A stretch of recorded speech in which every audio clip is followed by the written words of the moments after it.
मैं एक गहरा कुआं हूं इस जमीन पर, बेशुमार लड़के लड़कियों के लिए कि उनकी प्यास बुझाता रहूं। उसकी बेपनाह रहमत उसी तरह जर्रे जर्रे पर बरसती है जैसे कुआं सबकी प्यास बुझाता है।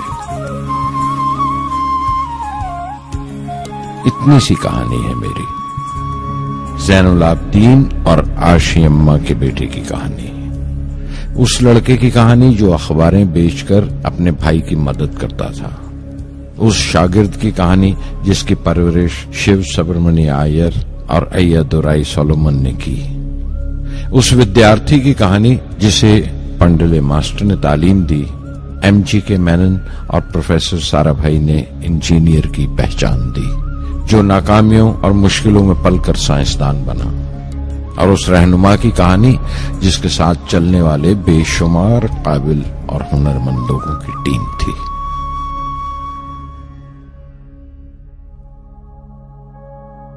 मेरी कहानी मेरे साथ खत्म हो जाएगी, क्योंकि दुनियावी मानों में मेरे पास कोई पूंजी नहीं है। मैंने कुछ हासिल नहीं किया, जमा नहीं किया। मेरे पास कुछ नहीं और कोई नहीं, न बेटा, न बेटी, न परिवार। मैं दूसरों के लिए मिसाल नहीं बनना चाहता, लेकिन शायद कुछ पढ़ने वालों को प्रेरणा मिले कि अंतिम सुख रूह और आत्मा की तस्कीन है। खुदा की रहमत उनकी वरासत है। मेरे परदादा अबुल, मेरे दादा फकीर और मेरे वालिद ज़ैनुल आबिदीन का खानदानी सिलसिला अब्दुल कलाम पर खत्म हो जाएगा, लेकिन खुदा की रहमत कभी खत्म नहीं होगी, क्योंकि वो अमर है, लाफानी है।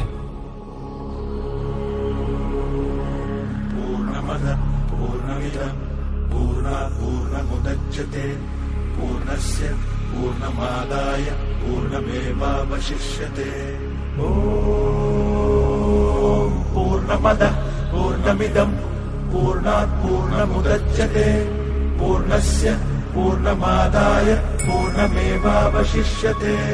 पूर्णमदः पूर्णमिदं पूर्णात् पूर्णमुदच्यते पूर्णस्य पूर्णमादाय पूर्णमेवावशिष्यते। पूर्णमदः पूर्णमिदं पूर्णात् पूर्णमुदच्यते पूर्णस्य पूर्णमादाय पूर्णमेवावशिष्यते।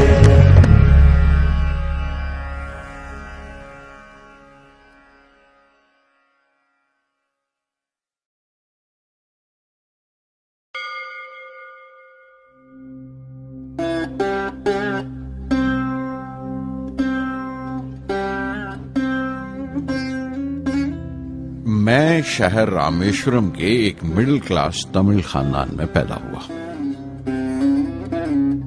मेरे अब्बा ज़ैनुल आबिदीन के पास न तालीम थी न दौलत, लेकिन इन मजबूरियों के बावजूद एक दानाई थी उनके पास और हौसला था।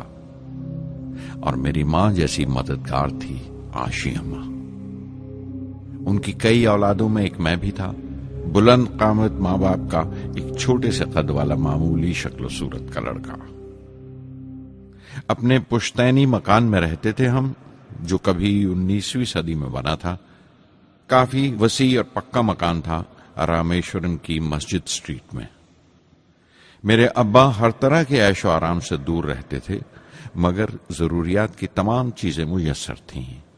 सच तो यह है कि मेरा बचपन बड़ा महफूज था, मादी तौर पर भी और जज्बाती तौर पर भी, मटीरियली एंड इमोशनली।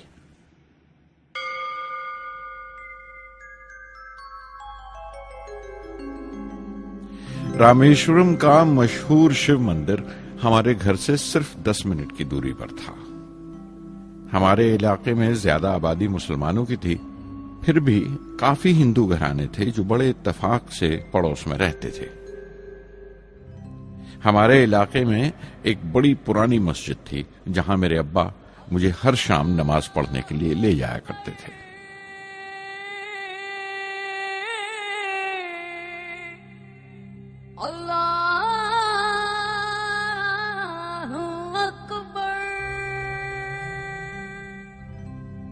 रामेश्वरम मंदिर के बड़े पुरोहित पक्षी लक्ष्मण शास्त्री मेरे अब्बा के पक्के दोस्त थे। मेरी बचपन की यादों में आंकी हुई एक याद ये भी थी कि अपने अपने रवायती लिबास में बैठे हुए वो दोनों कैसे रूहानी मसलों पर देर देर तक बातें करते रहते थे। मेरे अब्बा मुश्किल से मुश्किल रूहानी मामलों को भी तमिल की आम जबान में बयान कर लिया करते थे। एक बार मुझसे कहा था, जब आफत आए तो आफत की वजह समझने की कोशिश करो, मुश्किलें हमेशा खुद को परखने का मौका देती हैं।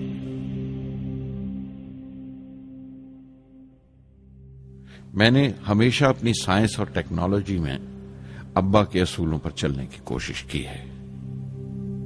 मैं इस बात पर यकीन रखता हूं कि हमसे ऊपर भी एक आला ताकत है, एक महान शक्ति है जो हमें मुसीबत, मायूसी और नाकामियों से निकालकर सच्चाई के मुकाम तक पहुंचाती है। मैं करीब 6 बरस का था जब अब्बा ने एक लकड़ी की कश्ती बनाने का फैसला किया, जिसमें वो यात्रियों को रामेश्वरम से धनुषकोडी का दौरा करा सकें, ले जाएं और वापस ले आएं। वो समंदर के साहिल पर लकड़ियां बिछाकर कश्ती का काम किया करते थे। एक और हमारे रिश्तेदार के साथ, अहमद जलालुद्दीन। बाद में उनका निकाह मेरी आपा जोहरा के साथ हुआ। अहमद जलालुद्दीन हालांकि मुझसे 15 साल बड़े थे, फिर भी हमारी दोस्ती आपस में जम गई थी। हम दोनों हर शाम लंबी सैर को निकल जाया करते थे। मस्जिद गली से निकलकर हमारा पहला पड़ाव शिव मंदिर हुआ करता था, जिसके गिर्द हम उतनी ही श्रद्धा से परिक्रमा करते थे जिस श्रद्धा से बाहर से आए हुए यात्री। जलालुद्दीन ज्यादा पढ़ लिख नहीं सके उनके घर के हालात की वजह से, लेकिन मैं जिस जमाने की बात कर रहा हूं, उन दिनों हमारे इलाके में सिर्फ वही एक शख्स था जो अंग्रेजी लिखना जानता था। जलालुद्दीन हमेशा तालीम याफ्ता पढ़े लिखे लोगों के बारे में बातें करते थे, साइंस की इजाद, मेडिसिन और उस वक्त के लिटरेचर का जिक्र किया करते थे। एक और शख्स जिसने बचपन में मुझे बहुत मुतासिर किया वो मेरा कजन था, मेरा चचेरा भाई शमसुद्दीन। उसके पास रामेश्वरम में अखबारों का ठेका था और सब काम अकेले ही किया करता था। हर सुबह अखबार रामेश्वरम रेलवे स्टेशन पर ट्रेन से पहुंचता था। सन 1939 में दूसरी आलमगीर जंग शुरू हुई, द सेकेंड वर्ल्ड वॉर। उस वक्त मैं 8 साल का था। हिंदुस्तान को इत्तेहादी फौजों के साथ शामिल होना पड़ा और एक इमरजेंसी कैसे हालात पैदा हो गए थे। सबसे पहली दुर्घटना यह हुई कि रामेश्वरम स्टेशन पर आने वाली ट्रेन का रुकना कैंसिल कर दिया गया और अखबारों का गट्ठा अब रामेश्वरम और धनुषकोडी के बीच से गुजरने वाली सड़क पर चलती ट्रेन से फेंक दिया जाता। शमसुद्दीन को मजबूरन एक मददगार रखना पड़ा जो अखबारों के गट्ठे सड़क से जमा कर सके। वो मौका मुझे मिला और शमसुद्दीन मेरी पहली आमदनी की वजह बना। हर बच्चा जो पैदा होता है वो कुछ समाजी और आर्थिक हालात से जरूर असरअंदाज होता है और कुछ अपने जज्बाती माहौल से भी। उसी तरह उसकी तरबियत होती है। मुझे दयानतदारी और सेल्फ डिसिप्लिन अपने अब्बा से विरासत में मिला था और मां से अच्छाई पर यकीन करना और रहमदिली। लेकिन जलालुद्दीन और शमसुद्दीन की सोहबत से जो असर मुझ पर पड़ा, उससे सिर्फ मेरा बचपन ही महज अलग नहीं हुआ, बल्कि आइंदा जिंदगी पर भी उसका बहुत बड़ा असर पड़ा।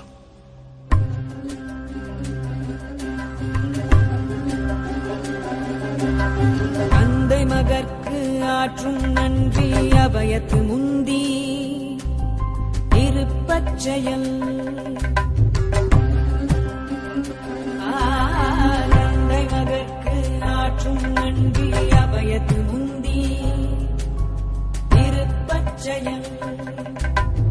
இருப்பச்செயல். மகன் தந்தைக்கு ஆற்றும் உதவி இவன் தந்தை என்னோற்றான் கொள்.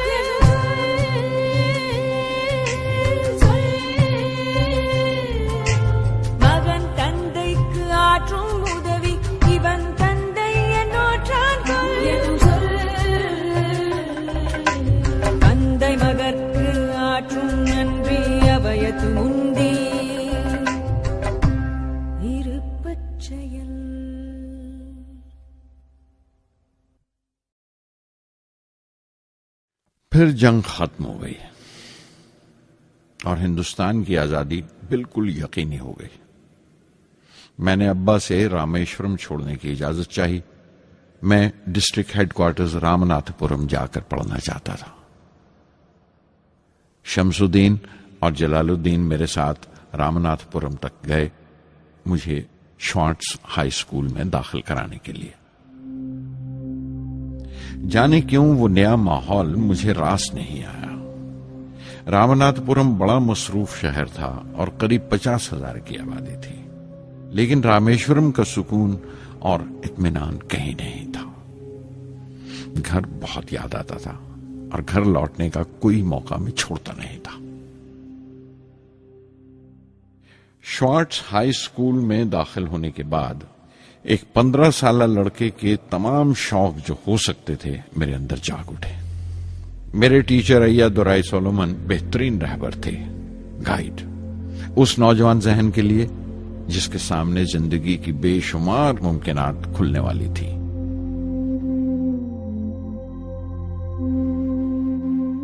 रामनाथपुरम के उस अरसे क़याम में उनसे मेरा रिश्ता उस्ताद शागिर्द या गुरु शिष्य से भी आगे निकल गया। अय्या दुराई कहा करते थे, जिंदगी कामयाब होने और नतीजे हासिल करने के लिए 3 ताकतों पर काबू पाना बहुत जरूरी है: ख्वाहिश, यकीन और उम्मीद। अय्या दुराई सोलोमन जो बाद में रेवरेंड हो गए कहा करते थे, इससे पहले कि मैं चाहूं कुछ हो जाए, ये जरूरी है कि मेरे अंदर उसकी पूरी शिद्दत से ख्वाहिश हो और यकीन हो कि वो होगा।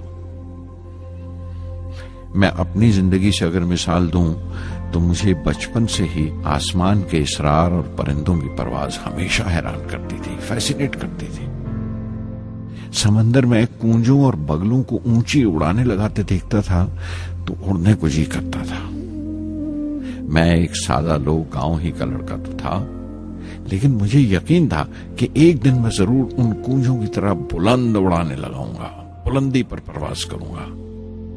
और हकीकत यह है कि रामेश्वरम से उड़ने वाला मैं पहला लड़का था।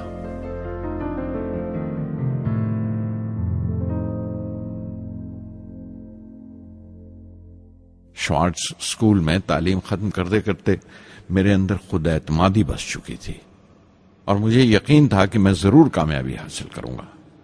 मैं तालीम आगे जारी रखूंगा, उसमें कोई दूसरा ख्याल नहीं था। सन 1950 में मैं इंटरमीडिएट पढ़ने के लिए सेंट जोसेफ कॉलेज ट्रिची में दाखिल हो गया। जब बीएससी डिग्री के लिए मैंने सेंट जोसेफ कॉलेज में दाखिला लिया तो हायर एजुकेशन के माने सिर्फ इतने ही जानता था। ये नहीं जानता था कि हायर एजुकेशन के लिए कुछ और भी हो सकता है। न ये जानता था कि साइंस पढ़ के फ्यूचर के लिए और क्या मौके हासिल हो सकते हैं। बीएससी पास करने के बाद ही जान पाया कि फिजिक्स मेरा सब्जेक्ट नहीं था। अपने ख्वाब को पूरा करने के लिए मुझे इंजीनियरिंग में जाना चाहिए था।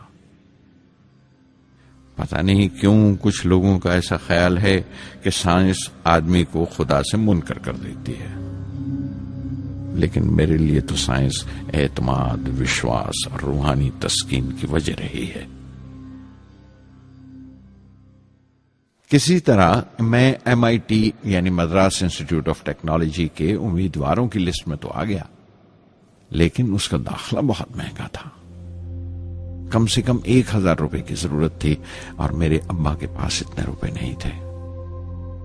उस वक्त मेरी अक्का, मेरी आपा जोहरा ने अपने सोने के कड़े और चेन बेचकर मेरी फीस का इंतजाम किया।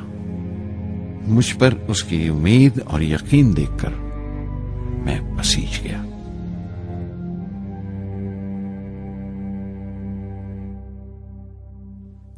MIT में सबसे ज्यादा मजा आया।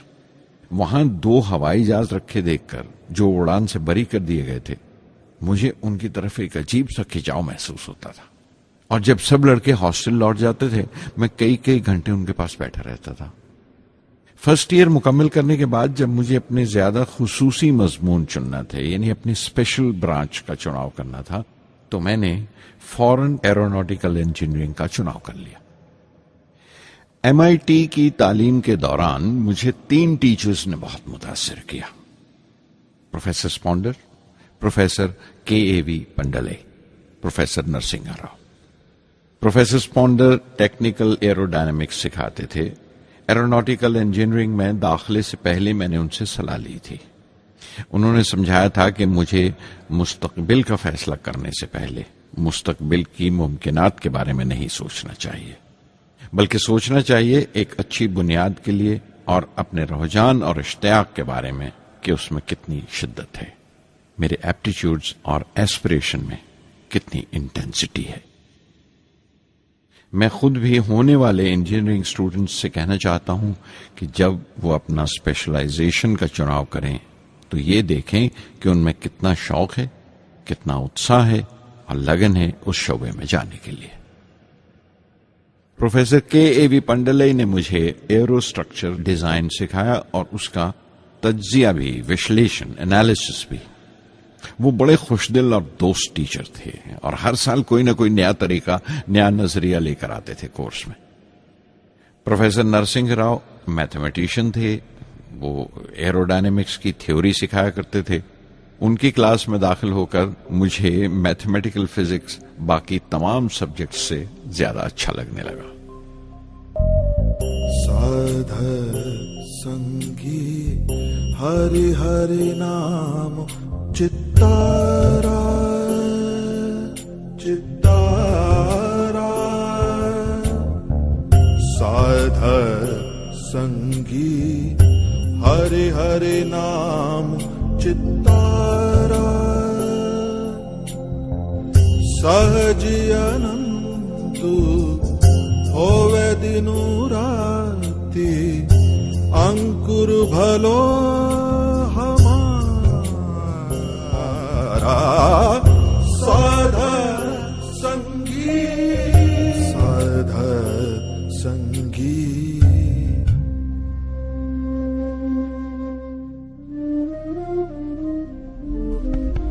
गुरुपुरा भेटियो बड़ भागी, गुरुपुरा भेटियो बड़ भागी, जाको अंतु न पारावारा, अंतु न पारावारा, नानक सरनी गही स्वामी की, पुनः पुनः नमस्कार, साध संगी साध संगी।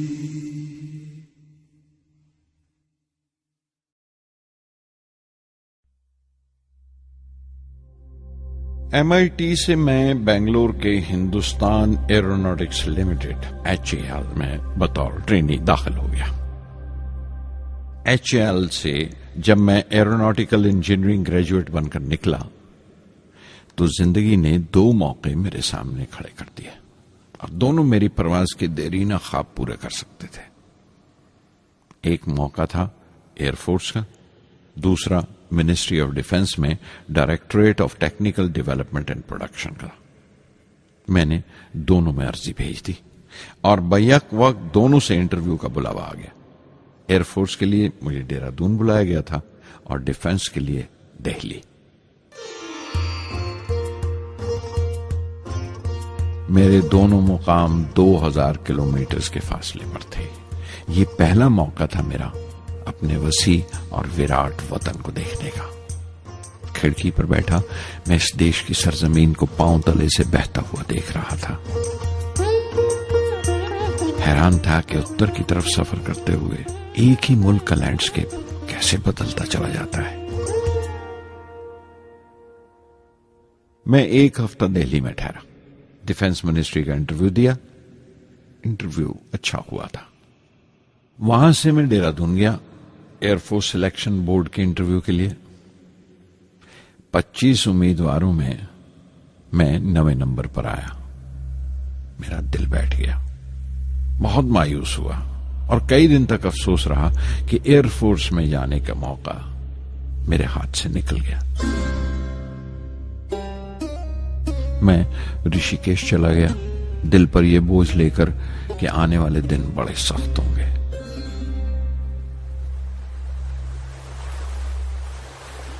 गंगा में स्नान किया और फिर चलता हुआ पास की पहाड़ी पर शिवानंद आश्रम तक पहुंच गया। स्वामी शिवानंद से भेंट हुई।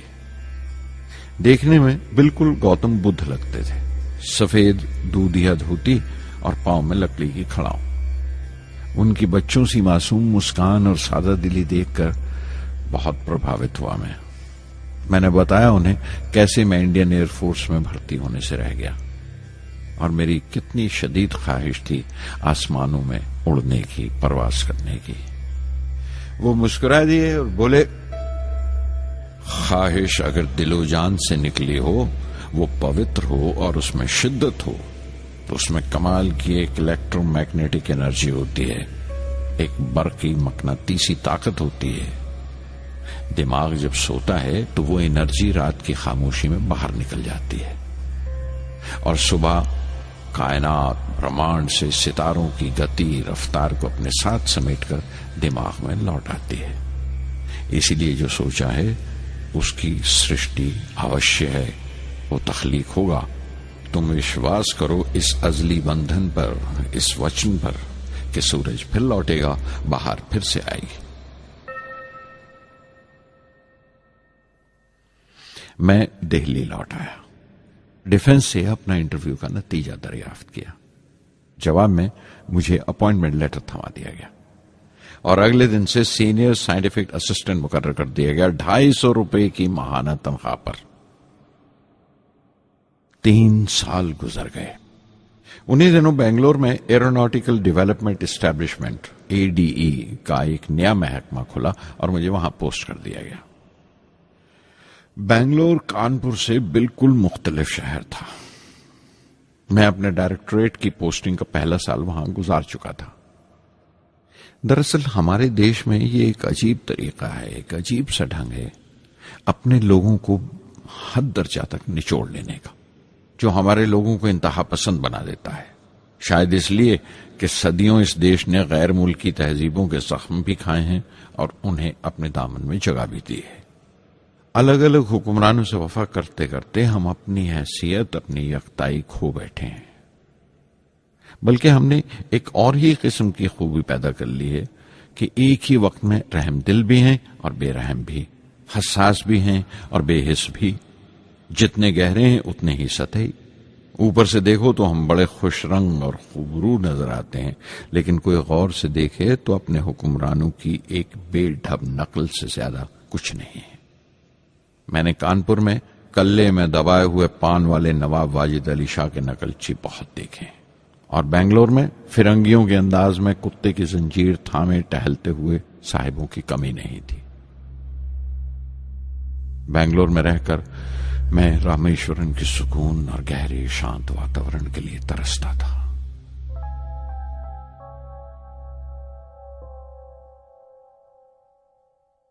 पहले साल तो ADE में कोई ज्यादा काम नहीं था। एक प्रोजेक्ट टीम बनाई थी कि 3 सालों में एक स्वदेशी हॉवरक्राफ्ट तैयार करें और वो वक्त से पहले तैयार हो गया। नंदी उसका नाम रखा गया, शिव की सवारी के आधार पर। उसका डिजाइन हमारी उम्मीद से ज्यादा अच्छा था, लेकिन मैं सख्त मायूस हुआ जब आपसी कंट्रोवर्सीज की बिना पर सारा प्रोजेक्ट बालाए ताक रख दिया गया, बंद कर दिया गया। Professor MGK Menon, Tata institute of fundamental research के डायरेक्टर, एक रोज अचानक ही हमारी जांच पड़ताल को आ पहुंचे। नंदी का जिक्र निकला। मुझसे पूछताछ करते हुए उन्होंने ख्वाहिश जाहिर की एक 10 मिनट की उड़ान के लिए। उसके 1 हफ्ता बाद की बात है, मुझे इनकोस्पार से बुलावा आ गया, the Indian committee for space research. मैं मुंबई चला गया रॉकेट इंजीनियर की पोस्ट के लिए इंटरव्यू देने। मेरा इंटरव्यू लेने वाले डॉक्टर विक्रम साराभाई और प्रोफेसर MGK मेनन के अलावा मिस्टर सराफ थे, जो उस वक्त एटॉमिक एनर्जी कमीशन के डिप्यूटी सेक्रेटरी के ओहदे पर थे। डॉक्टर साराभाई की गर्मजोशी ने पहली ही मुलाकात में मेरा दिल मोह लिया। अगले ही दिन मुझे खबर मिल गई कि मैं चुन लिया गया। मुझे इनकोस्पार में रॉकेट इंजीनियर की हैसियत से शामिल कर लिया गया था। सन 1962 के देरीना हिस्से में कहीं इनकोस्पार ने थुम्बा में इक्वेटोरियल रॉकेट लॉन्चिंग स्टेशन बनाने का फैसला किया। थुम्बा केरला में त्रिवेंद्रम से परे एक दूर दराज के ऊंगते से गांव का नाम है। हिंदुस्तान में यह मॉडर्न रॉकेट बेस्ड रिसर्च की एक दबी सी इब्तदा थी, हल्की सी शुरुआत। उसके फौरन बाद ही मुझे 6 माह के लिए अमेरिका भेज दिया गया, नासा में रॉकेट लॉन्चिंग की ट्रेनिंग के लिए। जाने से पहले मैं थोड़ा सा वक्त निकालकर रामेश्वरम गया। मेरे अब्बा मेरी इस कामयाबी के लिए बहुत खुश हुए और मुझे उसी मस्जिद में ले जाकर शुक्राने की नमाज अदा की।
NASA Langley research centre Virginia में मैंने अपने काम की शुरुआत की।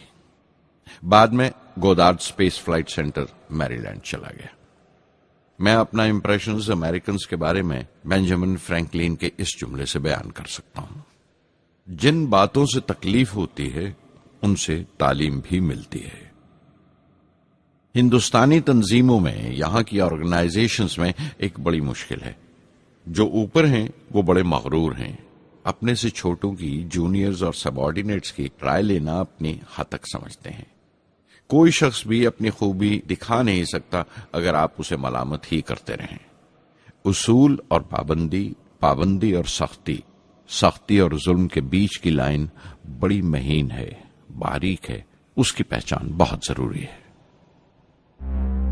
मैं जैसे ही नासा से लौटा, फौरन बाद हिंदुस्तान का पहला रॉकेट लॉन्च वाक़या हुआ 21 नवंबर सन 1963। वो साउंडिंग रॉकेट था, नाम नाइकी अपेची। नाइकी अपेची की कामयाबी के बाद प्रोफेसर साराभाई ने अपनी आरजू, अपने एक ख्वाब का इजहार किया। एक Indian satellite launch vehicle ISLV का सपना। हिंदुस्तानी रॉकेट का ख्वाब 20वीं सदी में एक तरह से 18वीं सदी का ख्वाब भी कहला सकता है, जो टीपू सुल्तान ने देखा था। टीपू सुल्तान की फौज में 27 ब्रिगेड थे जो खुशून कहलाते थे, और हर एक ब्रिगेड में एक दस्ता था रॉकेटमैन का जो साथ रहा करता था और जुर्क्स कहलाता था। जब टीपू सुल्तान मारा गया तो अंग्रेजों ने 700 रॉकेट्स और 900 रॉकेट के सब सिस्टम्स बरामद किए 1799 में तिरुकन्नाहल्ली की जंग के बाद।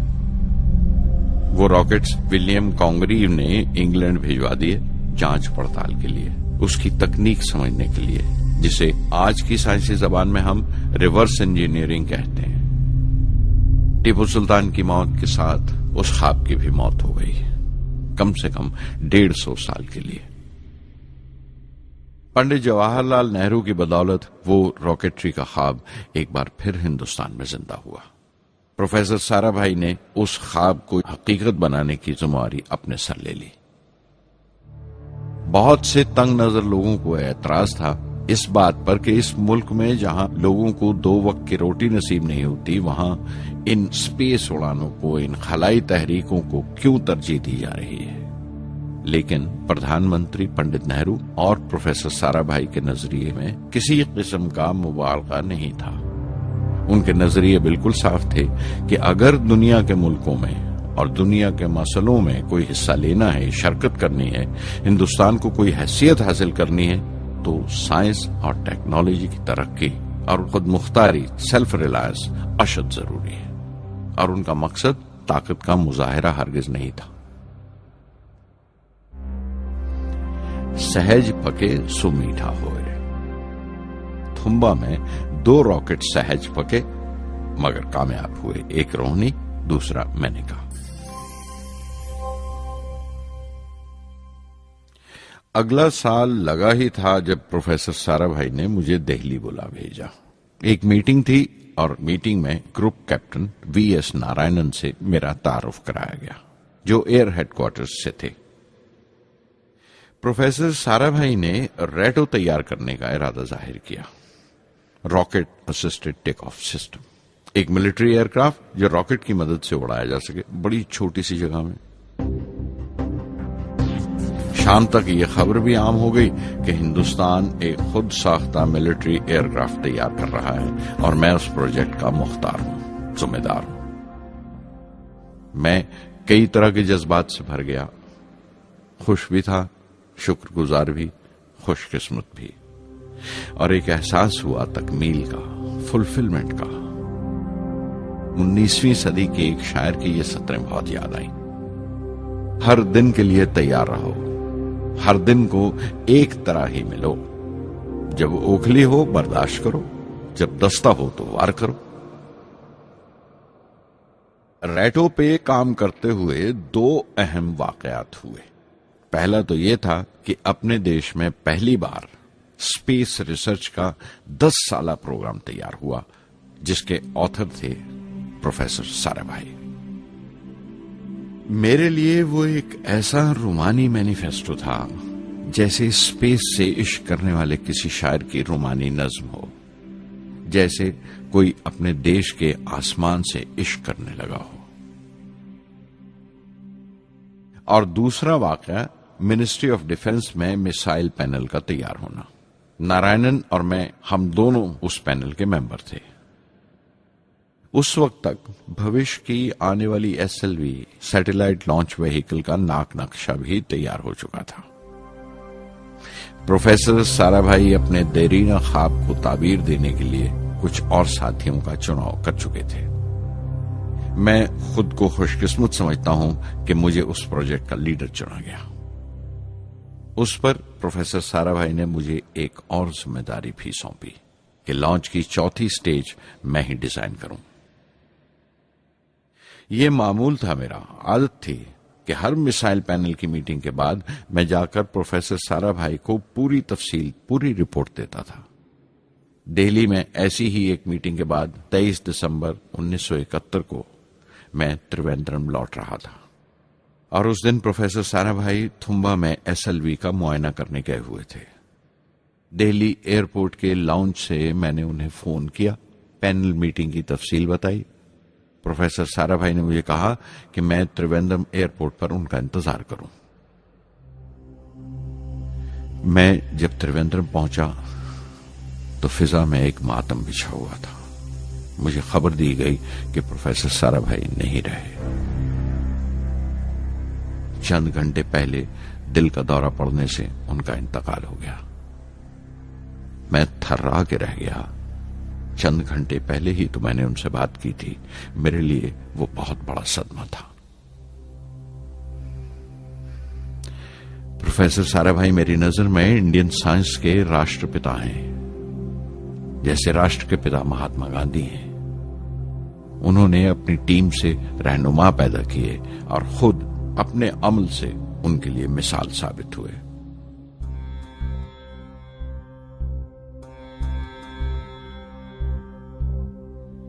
నానాటి బతుకు నాటకము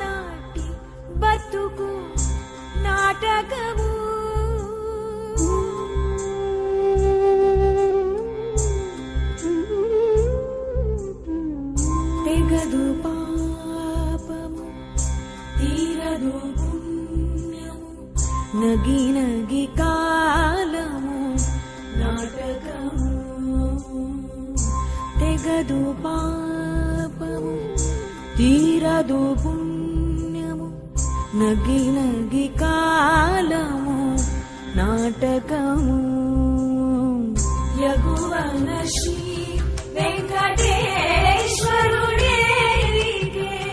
యగువన శ్రీ వెంకటేశ్వరుడేలిగే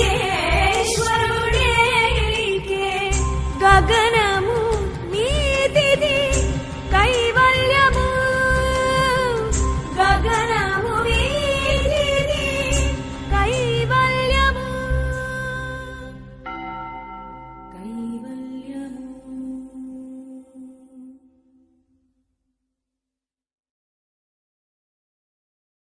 कुछ अरसा प्रोफेसर एमजी के मेनन ने स्पेस रिसर्च का काम संभाला। बिलाखिर प्रोफेसर सतीश धवन को Indian space research organisation ISRO की जिम्मेदारी सौंप दी गई। तुम्बा का पूरा कॉम्प्लेक्स एक बड़े पैमाने पर स्पेस सेंटर बना दिया गया और Vikram Sarabhai space centre VSSC का नाम दिया गया। जिसने वो सेंटर कायम किया था उसी के नाम से उस जगह की श्रद्धांजलि पेश की गई। मशहूर मेटलर्जिस्ट डॉक्टर ब्रह्म प्रकाश VSSC के पहले डायरेक्टर मुकर्रर हुए। कोई भी शख्स अपनी जिम्मेवारी में तभी कामयाब हो सकता है अगर वो बारसूख हो, मोतबर हो और अपने फैसलों के लिए उसे सही हद तक आजादी हो। शायद निजी जिंदगी में भी तसल्ली का यही एक रास्ता है। आजादी और जिम्मेवारी एक साथ हो, तभी वो तस्कीन और खुशी का बायस हो सकती है। और जाती आजादी हासिल करने के लिए मैं 2 रास्ते तजवीज कर सकता था जो मैंने इख्तियार किए। पहला तो यह कि अपनी तालीम और तरबियत को बढ़ावा दो। इल्म, नॉलेज बड़ा कारआमद हथियार है, बहुत काम आता है। इल्म जितना ज्यादा होगा उतनी ज्यादा आजादी के हकदार हो गए। इल्म वो पूंजी है जो कोई छीन नहीं सकता। टीम की रहनुमाई तभी मुमकिन है अगर आपकी जानकारी मुकम्मल हो, अप टू डेट हो। कामयाब रहनुमा बनने के लिए जरूरी है कि दिन का काम जब खत्म हो आप पिछले काम का जायजा लें, अगले दिन के काम की तैयारी करें। दूसरा तरीका यह है कि अपने काम को अपना फख्र समझें, गर्व समझें और जरूरी है कि अपने अंदर की शक्ति की सही जानकारी हो। जो करो उस पर यकीन रखो या जिस पर यकीन हो वही करो, वरना दूसरों के ईमान का शिकार बनते रहोगे। SLV प्रोजेक्ट के पहले 3 सालों में साइंस के बहुत से नए नए इसरार खुले और आहिस्ता आहिस्ता साइंस और टेक्नोलॉजी का फर्क समझ आने लगा। रिसर्च और अमल, डेवलपमेंट का फासला पता चलने लगा। किसी भी इजाद में गलतियां होना लाजमी है, लेकिन हर गलती कामयाबी की तरफ एक और कदम उठाती है, एक और सीढ़ी बन जाती है। किसी भी तख्लीक की तरह SLV-3 की तख्लीक भी कई दर्दनाक लम्हों से गुजरी। एक रोज जब मैं और मेरे तमाम साथी अपने कामों में पूरी तरह डूबे हुए थे, मेरे घर से एक मौत की इत्तला पहुंची। मेरे दोस्त और हमदर्द मेरे बहनोई जलालुद्दीन का इंतकाल हो गया था। कुछ देर के लिए तो मैं सुन्न होकर रह गया, मेरी आंखों में अंधेरा छा गया। थोड़ी देर बाद जब अपने चौगिरदे का एहसास हुआ तो महसूस किया जैसे मेरी हस्ती का एक हिस्सा मर गया था। रात की रात बसों में सफर करता हुआ अगली सुबह मैं रामेश्वरम पहुंचा।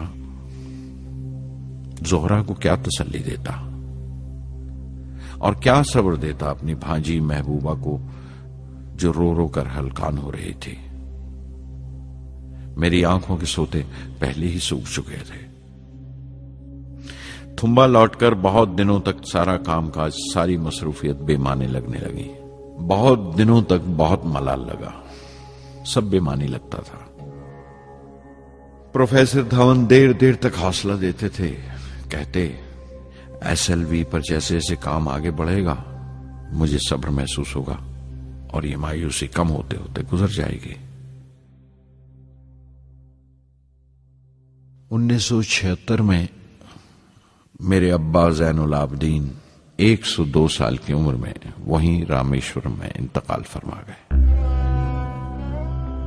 15 पोते पोतियां छोड़कर गए थे पीछे और एक पड़पोता। दुनियावी तौर पर वो सिर्फ एक और बुजुर्ग की मौत थी। कोई बड़ा मातम नहीं हुआ, झंडा नहीं उतारा गया, न अखबारों ने स्याह हाशिए दिए, न सियासतदान थे वो, न विद्वान कोई, न कोई बड़े सरमायादार। एक सीधे सादे इंसान थे, फरिश्ता सिफत, और हर उस बात की वजह थे जो दानाई और पारसाई की राह दिखाती है।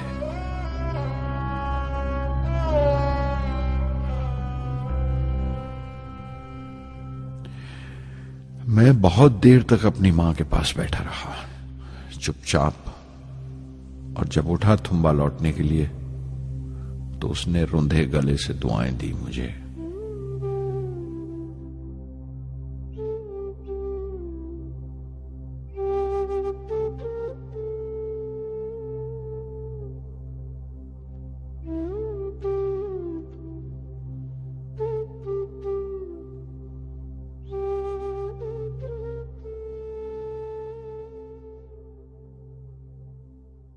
SLV-3 अपोजी रॉकेट जो फ्रांस से उड़ाई जाने वाली थी, अचानक कुछ मुश्किलों का शिकार हो गई।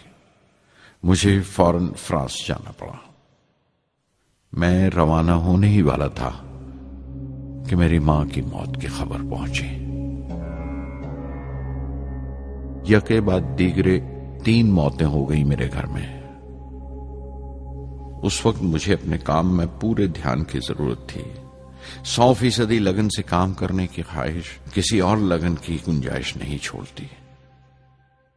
मुकम्मल नीति और पूरी लगन से SLV-3 का ख्वाब 1979 के दरमियान में जाकर पूरा हुआ। हमने SLV-3 की परवाज का दिन 10 अगस्त 1979 तय किया था।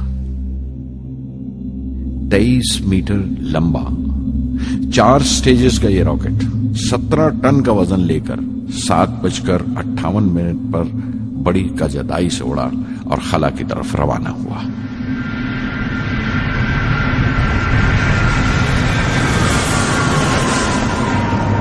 पहली स्टेज हर तरह से पुख्ता निकली और बड़े आराम से रॉकेट दूसरी स्टेज में दाखिल हो गया। हम सब दम खुद रह गए, सांस रोके बैठे थे। हमारे बरसों का ख्वाब आसमान की तरफ सफर कर रहा था। अचानक हमारे ख्वाब में दरार आई, हमारा सुकून टूटा, हमारी खामोशी टूटी। दूसरी स्टेज काबू से बाहर होने लगी थी। 317 सेकंड के बाद परवाज टूट गई। मेरी मेहनत और उम्मीद चौथी स्टेज को साथ लेकर तमाम मलबा श्री हरिकोटा से 560 किलोमीटर दूर समंदर में जाके गिरा।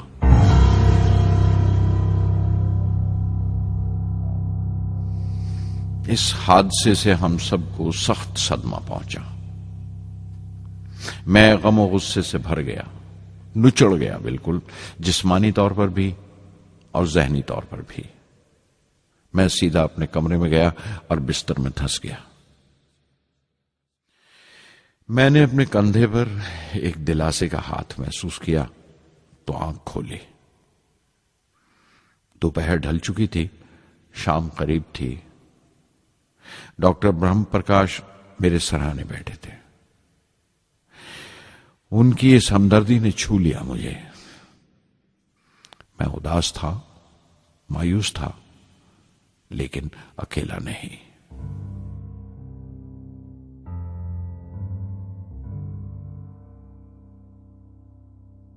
हर शख्स तकनीकी जमा तफरीक और बहस मुबासे के बाद मुतमईन हो चुका था, संतुष्ट हो चुका था, लेकिन मुझे इत्मीनान न आया और मुसलसल बेचैन रहा। मैं बेसाख्ता खड़ा हो गया और एतराफ किया प्रोफेसर धवन के सामने, सर, मेरे साथियों को नाकामयाबी की वजह दरियाफ्त हो जाने से इत्मीनान हो गया, लेकिन मैं उसे काफी नहीं समझता। इस मिशन के डायरेक्टर की हैसियत से इस गलती को भी मैं अपनी जिम्मेवारी समझता हूं। SLV-3 की नाकामयाबी की जिम्मेवारी मेरी है।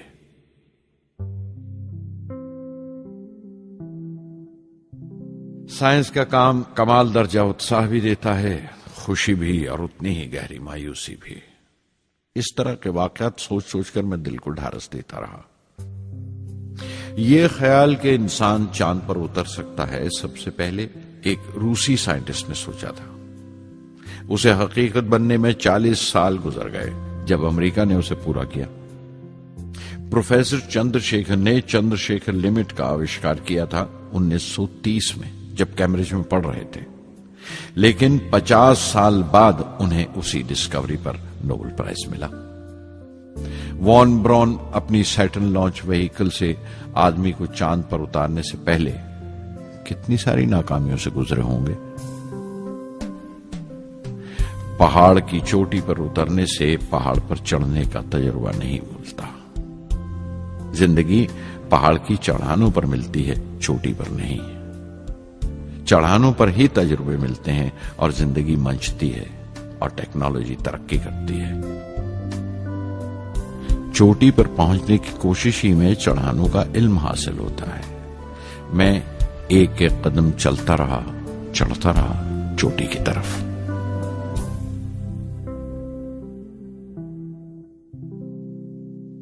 SLV-3 की उड़ान से 30 घंटा पहले 17 जुलाई 1980 के दिन अखबारों की सुर्खियां तरह तरह की राय और अंदाजों से भरी हुई थीं। ज्यादातर रिपोर्टर्स ने पहली SLV की उड़ान याद दिलाई थी कि किस तरह वो रॉकेट फेल हो गया था और उसका मलबा समंदर में जाकर गिरा था। कुछ लोगों ने तो देश की दूसरी खामियों का जिक्र करते हुए भी उसे SLV-3 से जोड़ दिया था। मैं जानता था कि अगले दिन का नतीजा हमारे फ्यूचर के स्पेस प्रोग्राम का फैसला करने वाला है। मुख्तसर ये कि सारी कौम की नजरें हम पर गड़ी हुई थीं। 18 जुलाई 1980 सुबह 8:03 पर हिंदुस्तान का पहला सैटेलाइट लॉन्च व्हीकल उड़ा।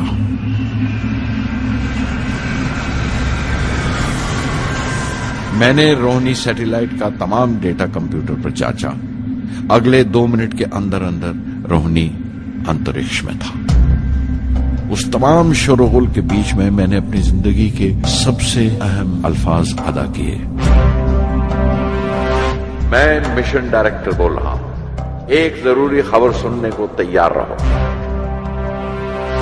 चौथी स्टेज कामयाबी के साथ रोहिणी सैटेलाइट को लेकर अंतरिक्ष में दाखिल कर रही है। मैं ब्लॉक से बाहर आया तो मेरे साथियों ने मुझे कंधों पर उठा लिया और नारे लगाते हुए जुलूस निकाला। सारी कौम में एक जोश की लहर दौड़ गई।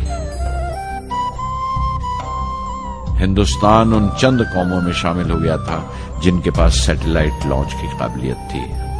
हमारी कौम का एक ख्वाब पूरा हुआ था और हमारे इतिहास का एक नया बाब खुला, एक नया चैप्टर। प्रधानमंत्री इंदिरा गांधी ने मुबारकबाद का तार भेजा और सबसे ज्यादा हिंदुस्तान के साइंसदान खुश थे कि ये पूरी कोशिश स्वदेशी थी, हमारी अपनी थी। मैं कुछ मिले जुले जज्बात से गुजर रहा था। मैं खुश था कि पिछली 2 दहाइयों से जिस कोशिश में था बिलाखिर उसमें कामयाब हुआ।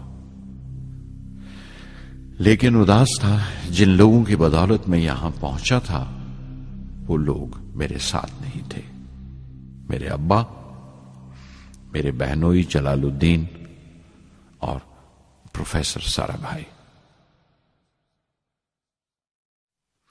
SLV-3 की कामयाबी के महीने भर के अंदर ही प्रोफेसर धवन का फोन आया एक दिन और दिल्ली बुलाया प्रधानमंत्री से मिलने के लिए। मेरी एक छोटी सी उलझन थी कपड़ों को लेकर। हमेशा से बड़े आमियाना से कपड़े पहनता हूं और पांव में चप्पल या स्लीपर कह लो।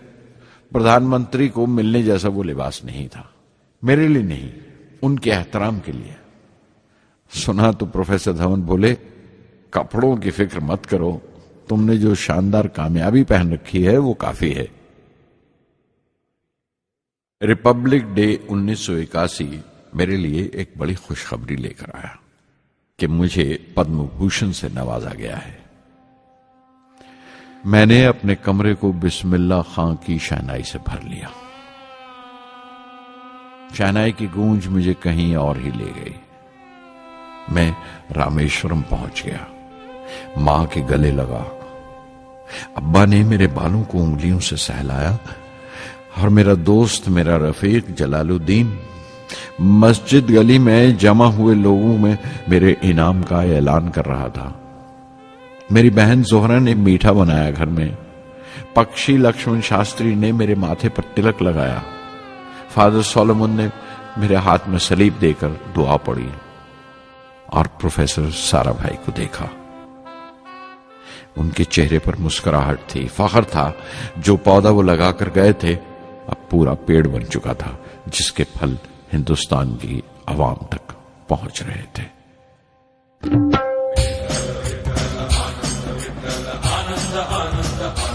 ओ आनंदाचे डोही आनंद तरंग, आनंदाचे डोही आनंद तरंग, आनंदाची अंग, आनंदाचे आनंदाची अंग, आनंदाचे आनंदाचे डोही आनंद तरंग, आनंदाचे डोही आनंद तरंग।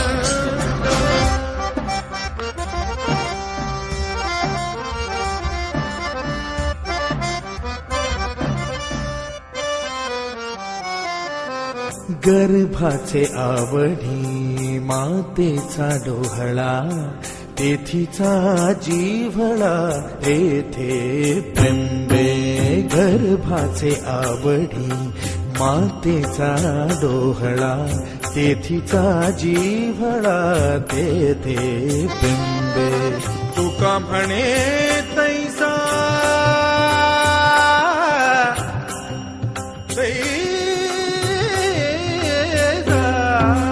तुका म्हणे तैसा ओतलाचे ठसा, अनुभव सरीसा मुखाला।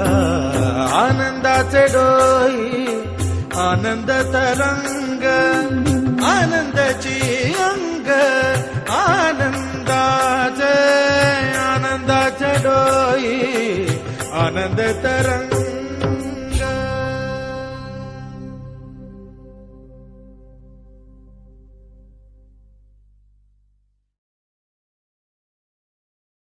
पहली जून 1982 मैंने defence research and development laboratory DRDL की जिम्मेवारी संभाल ली।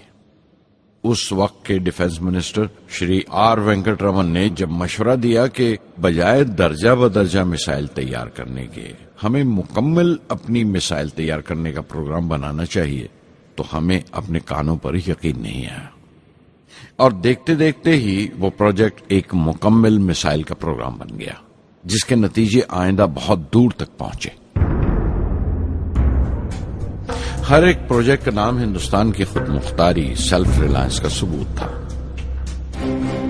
सरफेस टू सरफेस मिसाइल का नाम पृथ्वी रखा गया, टैक्टिकल कोर व्हीकल को त्रिशूल का नाम दिया गया, surface to air defence system Akash कहलाया, एंटी टैंक मिसाइल प्रोजेक्ट को नाग के नाम से पुकारा गया और मेरे देरीना ख्वाब रेक्स को यानी re entry experiment launch vehicle को मैंने अग्नि का नाम दिया। मिसाइल टेक्नोलॉजी का हुनर दुनिया की कुछ चुनी हुई कौमों के पास ही था। वो बड़े ताज्जुब से हमारी तरफ देख रहे थे कि हम क्या करने जा रहे हैं और कैसे करेंगे। हम एक मीटिंग में बैठे हुए अपने मकसद को पूरा करने के लिए 1984 की निशानदेही कर रहे थे जब डॉक्टर ब्रह्म प्रकाश की मौत की खबर आई।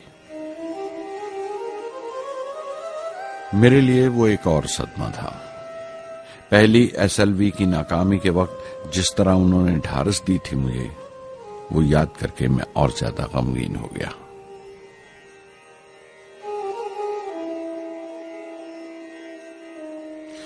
प्रोफेसर साराभाई अगर VSSC के निर्माता थे, बनाने वाले थे, तो डॉक्टर ब्रह्म प्रकाश उसके आमिल थे, एग्जीक्यूटर थे।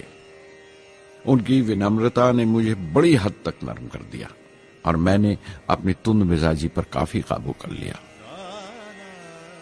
उनकी हलीमी सिर्फ अपनी खूबियों तक ही महदूद नहीं थी, बल्कि अपने से छोटों को इज्जत देना भी उनकी आदत में शामिल था। उनके बर्ताव और सुलूक में ये बात नजर आ जाती थी कि कोई शख्स भी खामियों से खाली नहीं है। यहां तक कि अफसर भी, लीडर भी, रहनुमा भी। वो बहुत बड़े दानिश्वर थे। एक कमजोर से शरीर के अंदर उनमें बच्चों की सी मासूमियत थी। मुझे वो हमेशा साइंसदानों में संत नजर आते थे।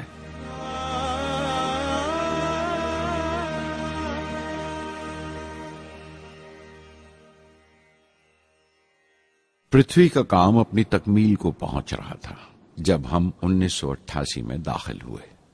25 फरवरी 1988 सुबह 11:23 पर पृथ्वी की पहली परवाज वाक़ई हुई। हमारे मुल्क में वो एक ऐतिहासिक मौका था।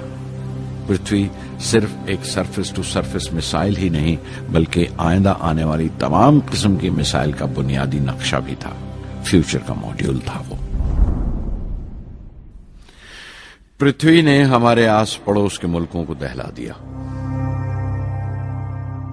मगरबी यानी वेस्टर्न मुल्कों को पहले तो हैरत हुई, फिर गुस्से का इजहार किया और पाबंदी लगा दी इंडिया के लिए कि वो ऐसी कोई चीज बाहर के मुल्कों से न खरीद सकें जो उनके मिसाइल प्रोग्राम में इस्तेमाल हो सकती हो या काम आ सकती हो। मिसाइल की इजाद में हिंदुस्तान की खुद मुख्तारी ने दुनिया के तमाम तरक्की याफ्ता मुल्कों को परेशान कर दिया। अग्नि की टीम में 500 से ज्यादा साइंसदान शामिल थे। अग्नि की परवाज 20 अप्रैल 1999 तय पाई थी। लॉन्च की तमाम तैयारियां मुकम्मल हो चुकी थीं और हिफाजत के लिए यह फैसला किया गया था कि लॉन्च के वक्त आसपास के तमाम गांव खाली करा दिए जाएं। अखबारात और दूसरी मीडिया ने इस बात को बहुत उछाला। 20 अप्रैल पहुंचते पहुंचते तमाम मुल्क की नजरें हम पर टिकी हुई थीं। दूसरे मुल्कों का दबाव बढ़ रहा था कि हम इस तजुर्बे को मुलतवी कर दें या खारिज कर दें, लेकिन सरकार मजबूत दीवार की तरह हमारे पीछे खड़ी रही और किसी तरह हमें पीछे नहीं हटने दिया। परवाज से सिर्फ 14 सेकंड्स पहले हमें कंप्यूटर ने रुकने का इशारा किया।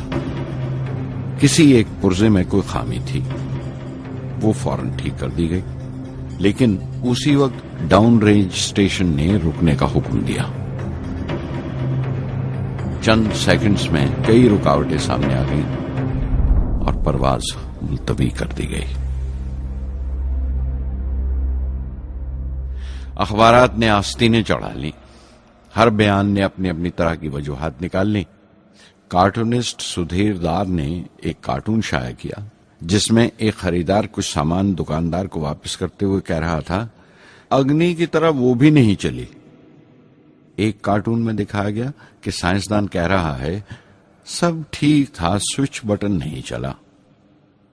हिंदुस्तान टाइम्स के कार्टून में एक नेता रिपोर्टर को समझा रहा है, डरने की कोई बात नहीं, ये बड़ी अमन पसंद अहिंसावाद की मिसाइल है, इससे कोई मरेगा नहीं। करीब 10 रोज दिन रात काम चला मिसाइल की दुरुस्ती पर और आखिरकार साइंसदानों ने एक नई तारीख तय की अग्नि की परवाज के लिए। मगर फिर वही हुआ। 10 सेकंड पहले कंप्यूटर ने रुकावट का इशारा किया। पता चला एक पुर्जा काम नहीं कर रहा है। परवाज फिर मुलतवी कर दी गई। ऐसी बात किसी भी साइंसी तजुर्बे में हो जाना आम बात है। गैर मुल्कों में भी बहुत बार होता है, लेकिन उम्मीद से भरी हुई कौम हमारी मुश्किलें समझने को तैयार नहीं थी।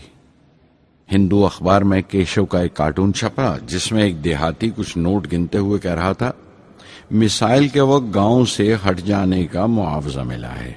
2-4 बार और ये तजुर्बा मुलतवी हुआ तो मैं पक्का घर बनवा लूंगा। अमोल बटर वालों ने अपने होर्डिंग पर लिखा, अग्नि को ईंधन के लिए हमारे बटर की जरूरत है। अग्नि की मुरम्मत का काम जारी रहा। आखिरकार एक बार फिर 22 मई की तारीख अग्नि की परवाज के लिए तय पाई। उसकी पिछली रात डॉक्टर अरुणाचलम, जनरल केएन सिंह और मैं डिफेंस मिनिस्टर केसी पंत के साथ चहलकदमी कर रहे थे। पूरे चांद की रात थी, हाई टाइड का वक्त था और लहरें गरज गरज कर खुदा की अजमत का नाम ले रही थी।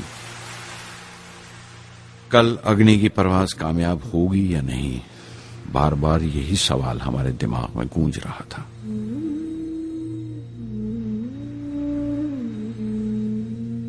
डिफेंस मिनिस्टर ने एक लंबी खामोशी को तोड़ते हुए पूछा, कलाम, कल अग्नि की कामयाबी मनाने के लिए क्या चाहते हो तुम?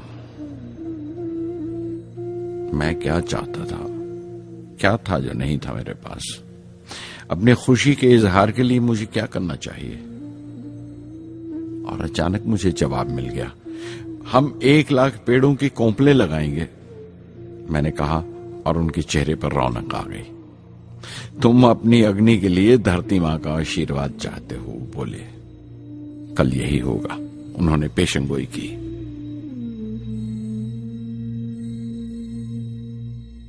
अगले दिन सुबह 7:10 पर अग्नि लॉन्च हुई। कदम कदम से ही निकला। मिसाइल ने जैसे टेक्स्ट बुक याद कर लिया हो, जैसे सबक याद कर लिया था। हर सवाल का सही जवाब मिल रहा था। लगता था एक लंबे खौफनाक ख्वाब के बाद एक खूबसूरत सुबह ने आंख खोली है। 5 साल की मुशक्कत के बाद हम इस लॉन्च पैड पर पहुंचे थे। इसके पीछे 5 लंबे सालों की नाकामयाबी, कोशिशें और इम्तिहान खड़े थे। इस कोशिश को रोक देने के लिए हिंदुस्तान ने हर तरह के दबाव बर्दाश्त किए थे, लेकिन हमने कर दिखाया जो करना था। मेरी जिंदगी का सबसे कीमती लम्हा था वो मुट्ठी भर सेकंड्स, 600 सेकंड की वो परवाज जिसने हमारी बरसों की थकान दूर कर दी, बरसों की मेहनत को कामयाबी का तिलक लगाया। उस रात मैंने अपनी डायरी में लिखा, अग्नि को इस नजर से मत देखो, ये सिर्फ ऊपर उठने का साधन नहीं है, न शक्ति की नुमाइश है। अग्नि एक लौ है जो हर हिंदुस्तानी के दिल में जल रही है। इसे मिसाइल मत समझो, ये कौम के माथे पर चमकता हुआ आग का सुनहरी तिलक है। स्वधर्मम् अपि चावेक्ष्य न विकम्पितुम् अर्हसि, धर्म्याद् युद्धश्रेयोऽन्यक्षत्रियस्य न विद्यते। स्वधर्मम् अपि चावेक्ष्य न विकम्पितुम् अर्हसि, धर्म्याद् युद्धश्रेयोऽन्यक्षत्रियस्य न विद्यते। अदच्चेत्त्वम् इमम् धर्म्यम् सङ्ग्रामम् न करिष्यसि, तदस्वधर्मम् कीर्तिम् च हित्वा पापम् अवाप्स्यसि, हित्वा पापम् अवाप्स्यसि।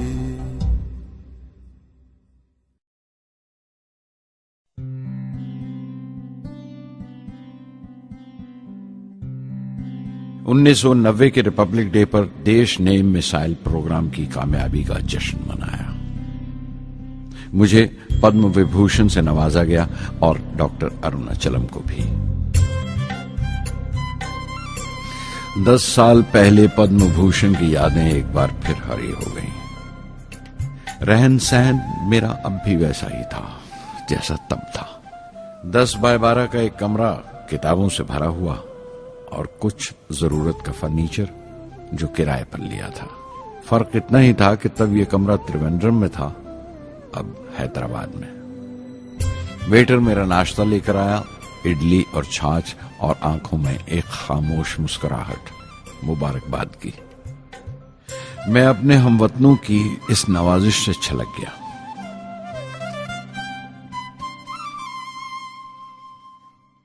मैं जानता हूं कि बहुत से साइंसदान और इंजीनियर मौका मिलते ही वतन छोड़ जाते हैं, दूसरे मुल्कों में चले जाते हैं ज्यादा रुपया कमाने के लिए, ज्यादा आमदनी के लिए। लेकिन ये आदर, मोहब्बत और इज्जत क्या कमा सकते हैं जो उन्हें अपने वतन से मिलती है? 15 अक्टूबर 1991 में 60 साल का हो गया। मुझे अपने रिटायरमेंट का इंतजार था। चाहता था कि गरीब बच्चों के लिए एक स्कूल खोलूं। ये वो दिन थे जब मैंने सोचा कि अपनी जिंदगी के तजुर्बे, मुशाहिदे और वो तमाम बातें कलमबंद करूं जो दूसरों के काम आ सकें। एक तरह से अपनी स्वाने उम्री लिखूं, अपनी जीवनी।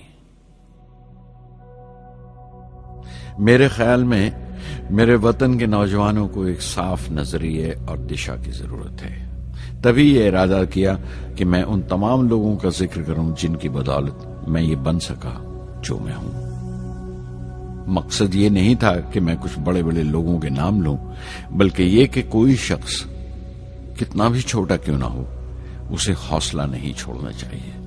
मसले, मुश्किलें जिंदगी का हिस्सा हैं और तकलीफें कामयाबी की सच्चाइयां हैं। जैसा कहा है किसी ने, खुदा ने यह वादा नहीं किया कि आसमान हमेशा नीला ही रहेगा। जिंदगी भर फूलों से भरी राहें मिलेंगी। खुदा ने यह वादा नहीं किया कि सूरज है तो बादल नहीं होंगे, खुशी है तो गम नहीं, सुकून है तो दर्द नहीं होगा।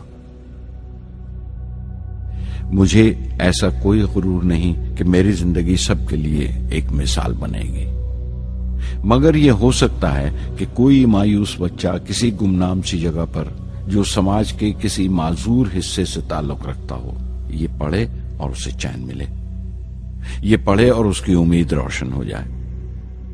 हो सकता है ये कुछ बच्चों को नाउमीदी से बाहर ले आए और जिसे वो मजबूरी समझते हैं वो मजबूरी ना लगे।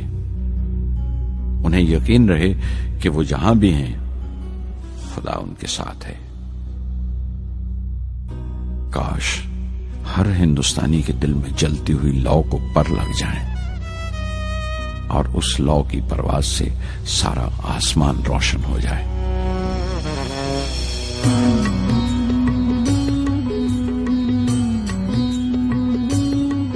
ये ज़मीं मेरी, मेरा आसमां, बड़ा खूबसूरत है जहां।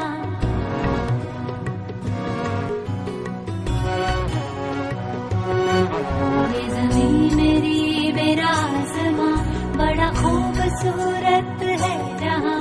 मेरी जिंदगी परवाज़ है, वो फिजा मेरी, मैं उड़ूं जहां। मेरी जिंदगी परवाज़ है, वो फिजा मेरी, मैं उड़ूं जहां। ये ज़मीं मेरी, मेरा आसमां, बड़ा खूबसूरत है जहां। कभी धूप लेप के आसमां हमने सुनहरी कर लिया।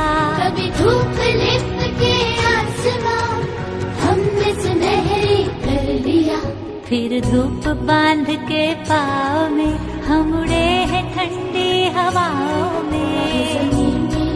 मेरा आसमां बड़ा खूबसूरत है जहां। कभी वक्त उठा के सरों पे हम और आग लेके परों पे हम।